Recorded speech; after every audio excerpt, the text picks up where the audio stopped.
Oke, selanjutnya kita akan membahas tentang menambah, mengubah, menghapus data master melalui program kita. Oke, kebutuhannya apa?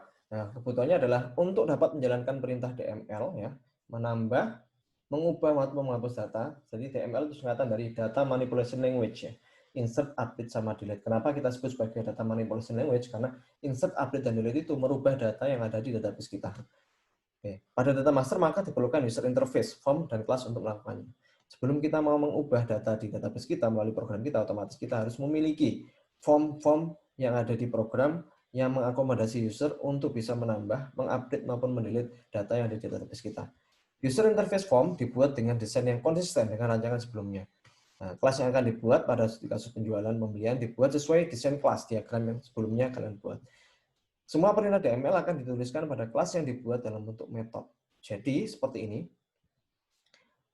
Nanti kalau kalian mau mendesain kelas diagram, ya, ini sesuai dengan tabel yang sudah kalian bikin di ERD atau yang sudah kalian ekspor sebelumnya. Jadi nanti kita akan membuat kelas, ya. Kita akan membuat kelas yang merepresentasikan tiap tabel yang ada di database kita. Seperti ini. Kita punya tabel kategori, kita juga punya kelas kategori. Kita punya tabel barang, kita juga punya kelas barang. Kita punya tabel notability detail, kita juga punya kelas notability detail seperti ini. Oke, ya. Nah, oke, ya, untuk kelas diagram ini sebenarnya sudah kalian juga pelajari, ya, di mata kuliah OOP, Object Oriented Programming. Tapi kita nanti akan review sedikit juga mengenai kelas diagram, ya. Untuk dapat menjalankan perintah DML, menambah, mengubah, menghapus data pada data master, maka diperlukan kelas dan user interface untuk melakukannya. Oke, ini sudah saya jelaskan tadi. Kelas yang akan dibuat pada kasus penjualan pembelian dibuat sesuai desain kelas diagram sebelumnya. Semua perintah DML akan dituliskan pada kelas yang dibuat dalam bentuk metode. Jadi nanti perintah data manipulation language, insert, update, maupun delete, kita buat dalam bentuk metode, ya. Nanti kalau kita mau menginsertkan sesuatu, kita mau mengupdate sesuatu, kita mau mendelete sesuatu, kita tinggal panggil metode tersebut. Oke. Dan juga untuk user interface, form tambah kategori, form tambah barang, dan lain sebagainya, kalian buat seperti ini. Ini sebetulnya sudah kalian buat di pertemuan sebelumnya, ya. Kalian sudah membuat tiap form, ya, untuk tambah kategori barang, tambah barang, dan tambah-tambah untuk tabel-tabel yang lain sudah kalian buat semuanya. Oke. Oke, kita langsung saja coba untuk kelas diagramnya. Jadi untuk menambahkan kelas diagram, kita review sedikit saja. Kalau kita mau menambahkan kelas diagram, kita tinggal klik kanan di library kita, ya. Terus kita add new item. Kita pilih kelas diagram. Ya, ada di sini. Oke, kalau misalnya di Visual Studio kalian tidak ada kelas diagram, kalian harus menginstal pluginnya dulu. Cara menginstalnya adalah kalian tinggal pilih tools, ya, get tools and features.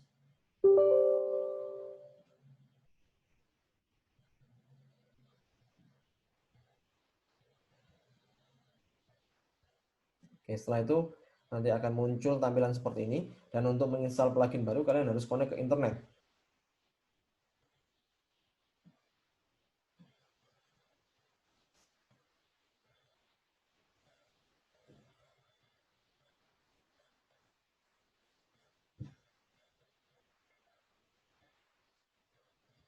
Oke, kalian pilih individual components. Setelah itu kalian cari kelas diagram. Oke, kelas designer maksud saya. Ini kelas designer, kalau misalnya di Visual Studio kalian belum terinstall, ini pasti tidak tercek, ya. Ini kalian cek saja. Setelah itu klik OK install. Karena di punya saya sudah terinstall, jadi otomatis sudah tercentang di sini. Oke. Oke, kita lanjut saja. Kita mau bikin kelas diagram di sini. Saya mau tambahkan add new item, kelas diagram.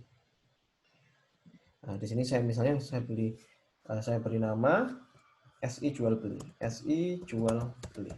.cd. CD itu kelas diagram. Add.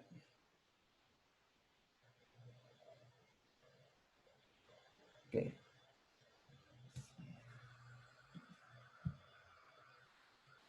Oke, sementara ini yang untuk kategorinya saya hapus dulu. Kelasnya saya mau bikin dari awal.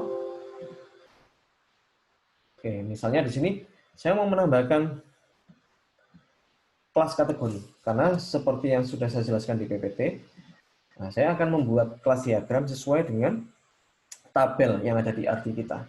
Jadi kita langsung tambahkan saja di sini.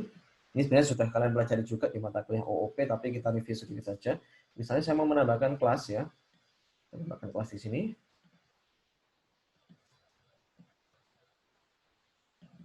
Nah, nama kelasnya adalah saya tambahkan kelas kategori.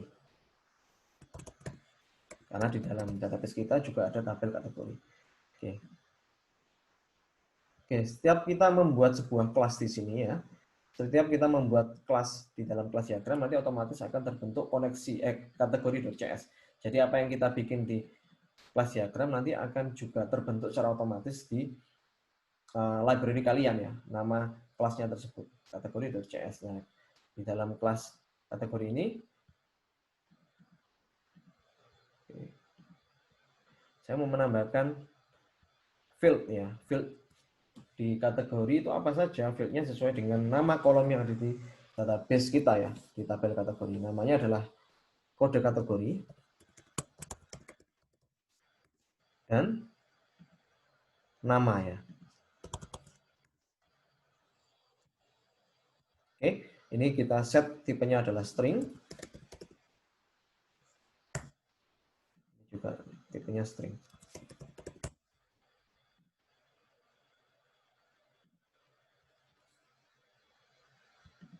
Oke. Oke, setelah itu kita bikin lagi untuk tabel barang ya.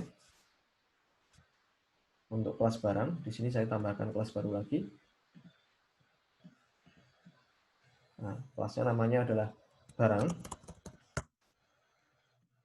Di dalam kelas barang ini saya tambahkan field.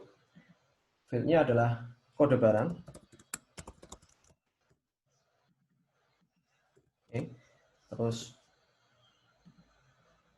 tipenya adalah string. Kode barang, ada nama ya. Nama. Tipenya juga string. Terus harga jual.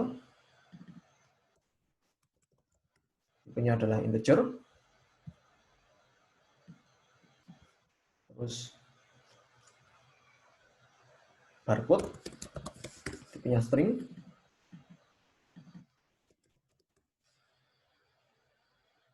Dan yang terakhir adalah stok.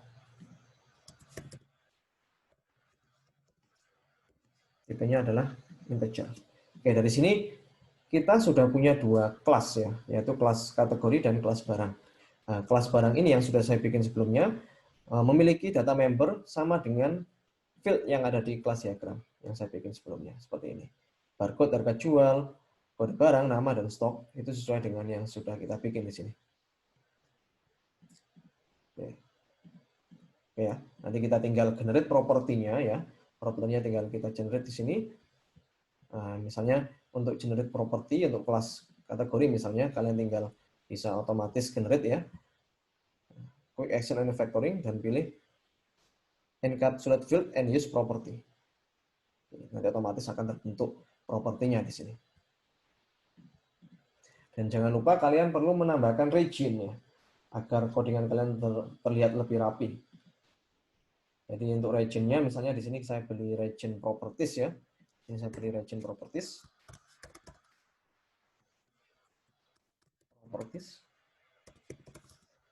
Saya kasih n region di sini.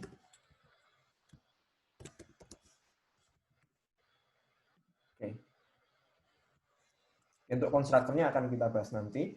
Begitu juga untuk di barang ya. Ini saya juga tambahkan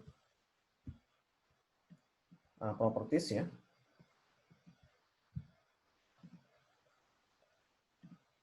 Dan saya tambahkan region juga di sini.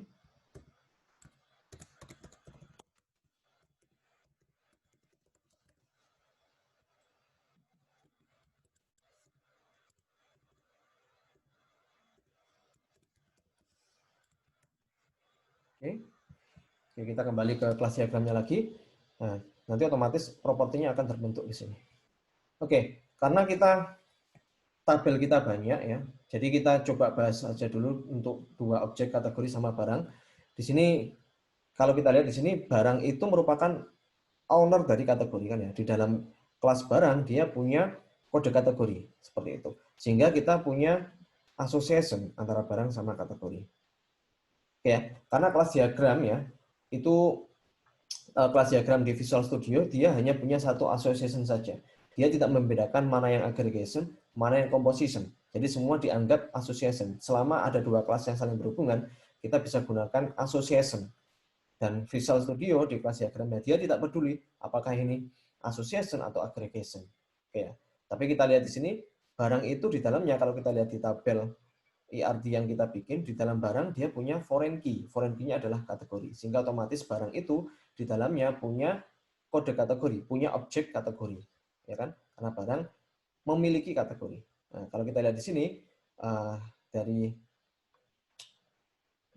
kelas yang terbentuk dia otomatis punya satu properti ya. Propertinya dengan nama kategori di sini. Oke, nanti kita akan bahas ya lebih lanjut untuk relasinya, relasi antar kelas ya, yang 1N nanti kita akan bahas di beberapa pertemuan selanjutnya. Tapi kita akan fokus dulu di satu tabel dulu, yaitu tabel kategori. Nah, kita fokus ke satu tabel yang di dalamnya tidak memiliki objek dari kelas yang lain. Nah, tapi tidak apa-apa, nanti kalian lanjutkan untuk ini ya, untuk kelas barang ya, untuk kelas barang, kelas kategori dan semua kelas diagramnya kalian bikin satu persatu. Nah, kalau sudah jadi, ini saya skip saja untuk pembuatan kelas diagramnya, saya coba tunjukkan yang sudah jadi. Oke, untuk mempersingkat waktu, saya coba tunjukkan saja dari kelas diagram yang sudah saya bikin sebelumnya. Di sini ada nota beli detail, ada supplier, ada nota beli, ada nota jual detail, dan seterusnya. Nah, kalau kita lihat di sini, untuk asosiasinya, kalian tinggal lihat saja di mana kelas yang punya objek dari kelas yang lain, nah itu kita jadikan sebagai owner. Misalnya adalah nota jual detail.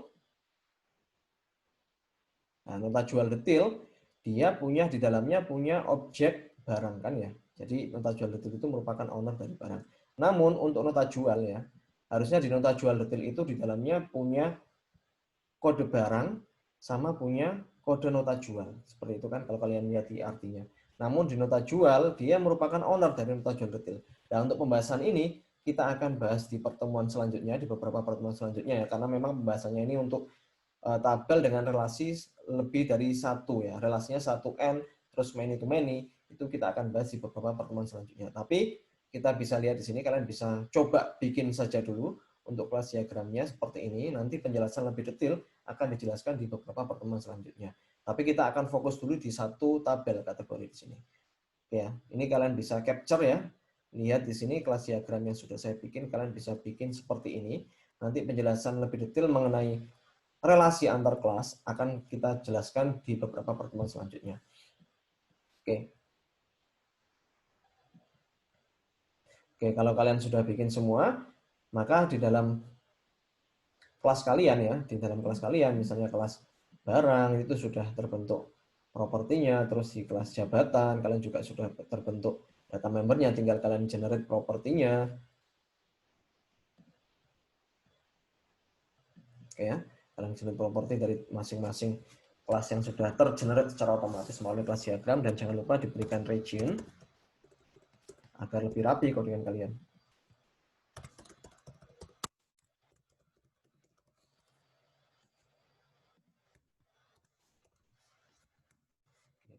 Begitu juga untuk kelas-kelas yang lain, silakan nanti kalian tambahkan sendiri untuk propertinya. Seperti itu. Oke. Kalau sudah jadi kelas diagram kita akan fokus dulu di kelas kategori. Oke, di dalam kelas kategori ini kita punya dua field, kode kategori dan nama. Di sini kita coba bikin konstruktornya ya. Kita bikin konstruktornya di sini. Atau seperti ini aja, kita di dalam sini kita bisa generate otomatis add konstruktor. Di dalam sini nanti akan terbentuk langsung public kategori, kita tambahkan. Di sini kita tambahkan kategori, konstruktor kategori dengan dengan parameter ya. Jadi kita masukkan di sini. Oke, di sini kita masukkan konstruktornya adalah string kode kategori dan string nama. Nah, setelah itu kita set propertinya untuk kode kategori sama dengan kode kategori, juga untuk nama.